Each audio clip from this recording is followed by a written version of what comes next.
Classes के latest update पाने के लिए चैनल को सब्सक्राइब करें और बेल आइकन पर क्लिक करें।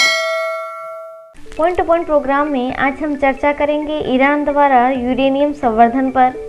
चलिए जानते हैं ये चर्चा में क्यों है। हाल ही में ईरान ने वर्ष 2015 के परमाणु समझौते का उल्लंघन करते हुए एक भूमिगत इकाई में 20% तक यूरेनियम का संवर्धन शुरू कर दिया है। साथ ही महत्वपूर्ण होर्मुज़ जलडमरू मध्य के पास एक दक्षिण कोरियाई ध्वज वाले टैंकर को भी अपने कब्जे में ले लिया है।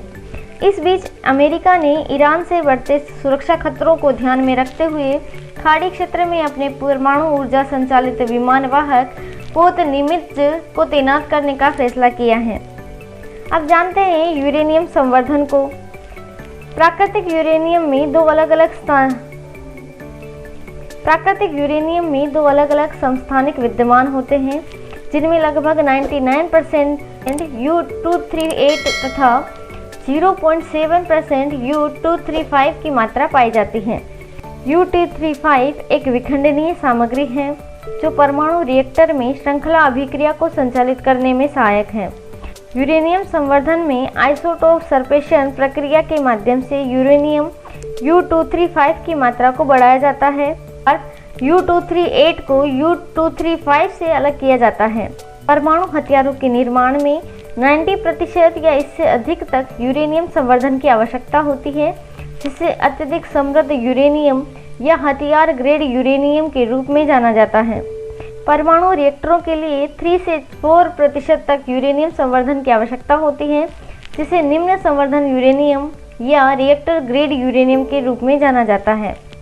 अब जानते हैं वर्ष 2015 के परमाणु समझौते को।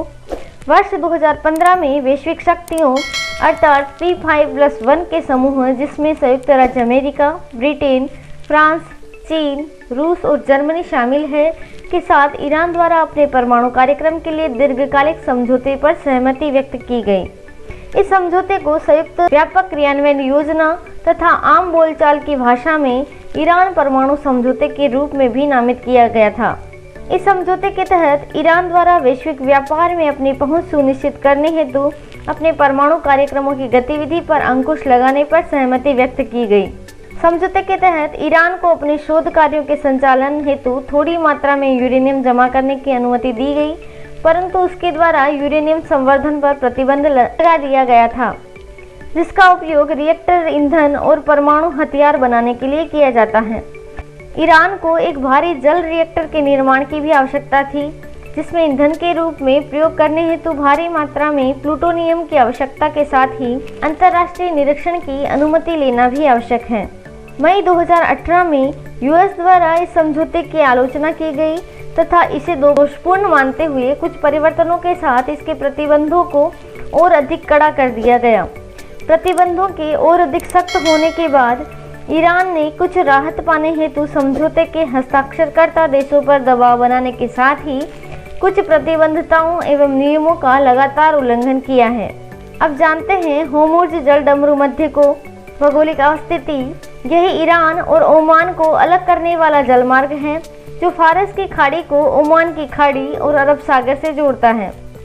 इसके उत्तर में ईरान और दक्षिण में संयुक्त अरब अमीरात तथा मुस्लिम अर्थात ओमान का एक एनक्लेव स्थित है। होर्मुज़ जलडमरू मध्य अपने सबसे संकीर्ण बिंदु पर 21 मील चौड़ा है, लेकिन इसमें शिपिंग लेन दोनों दिशाओं में सिर्फ 2 मील चौड़ी है। होर्मुज़ जलडमरू मध्य का महत्व: होर्मुज़ जलडमरू विश्व में रणनीतिक रूप से सर्वाधिक महत्वपूर्ण बिंदुओं में से एक है। लगभग 2/3 तेल और तकरीबन 50% तरलीकृत प्राकृतिक गैस अर्थात LNG का भारतीय आयात ईरान और ओमान के बीच जलडमरू मध्य से होता है। प्रतिदिन 18 मिलियन बैरल तेल होर्मुज़ जलडमरू मध्य होकर गुजरता है, जो कि वैश्विक तेल व्यापार का तकरीबन 18% है। विश्व का 1/3 LNG व्यापार भी होर्मुज़ जलडमरू मध्य से ही होता है। ऐसी क्लासेस के लेटेस्ट अपडेट के लिए चैनल को सब्सक्राइब करें और बेल आइकन पर क्लिक करें। धन्यवाद।